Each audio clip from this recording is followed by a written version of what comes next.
আসসালামু আলাইকুম। রান্না করতে আসলাম। এখানে মুরগির মাংস নিয়েছি, একটা আলু কেটে নিয়েছি। এই আলুটা আমি গোশতের সাথে দিব। তো রান্না করতে থাকি, দেখতে থাকেন। সব কিছুই রেডি করে নিয়েছি। কড়াইটা বসাই দিয়েছি, এই কড়াইটা রান্না করব। তেল দিয়ে দিলাম।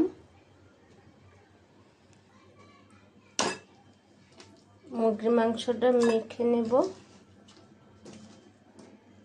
হলুদ মরিচ দিয়ে। মরিচের গুঁড়া দিয়ে দিলাম,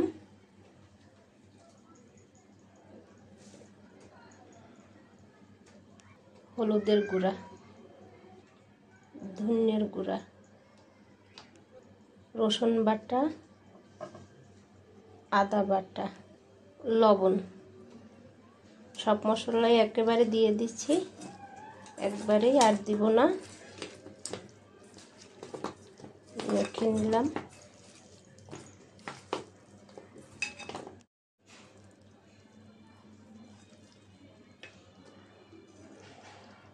মশলা মাখানো হয়ে গেছে, তেলটাও গরম হয়ে গেছে। দিয়ে দিলাম বিসমিল্লাহ।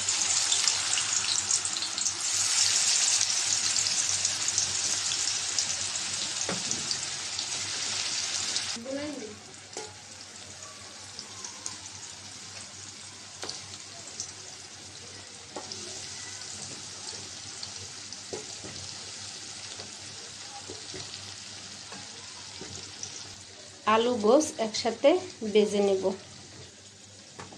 পেঁয়াজ কুচি দিয়ে দিলাম। পেঁয়াজটাও ভেজে নেব, পেঁয়াজটা একটু পরে দিব।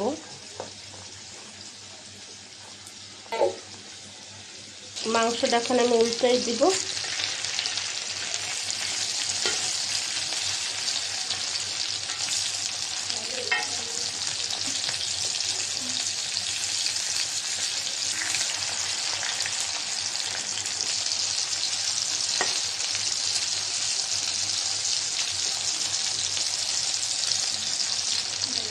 পেঁয়াজ দিয়ে দিলাম।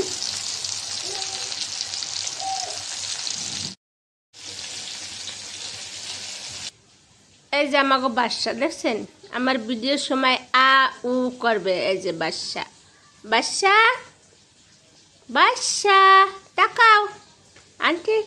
এই যে আন্টি, এই যে বাদশা, আমাকে ঘরের রাজা বাদশা।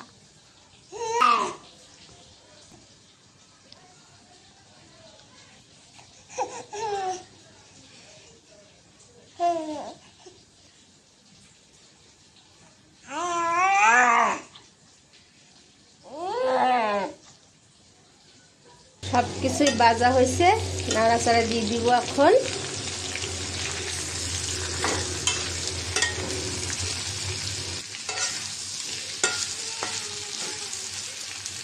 একটু পানি দিয়ে দিলাম মশলাটা কষাবার জন্য, মাংসটাও কষানো হবে।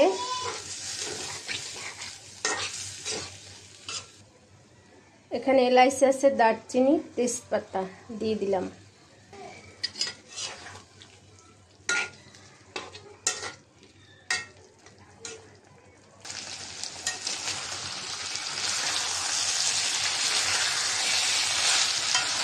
কষানো হয়েছে মুরগির মাংস আর আলু।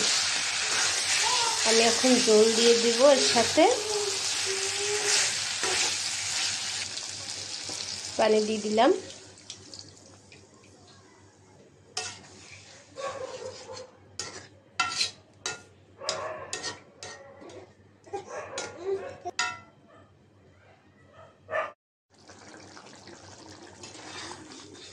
মুরগির মাংসটা হয়ে গেছে। একটু জিরার গুঁড়া দিব,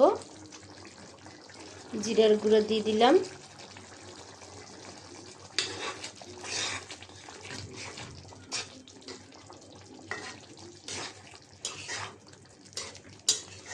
তো রান্নাটা আমার হয়ে গেছে। এভাবে রান্না করে দেখবেন, মুরগির মাংসটা খেতে অনেক স্বাদ হবে।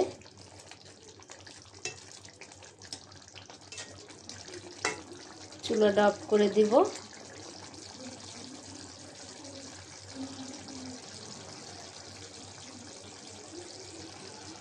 তো আজকের রান্না করলাম আলু দিয়ে মুরগির মাংস।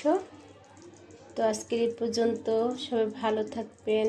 আল্লাহ হাফেজ।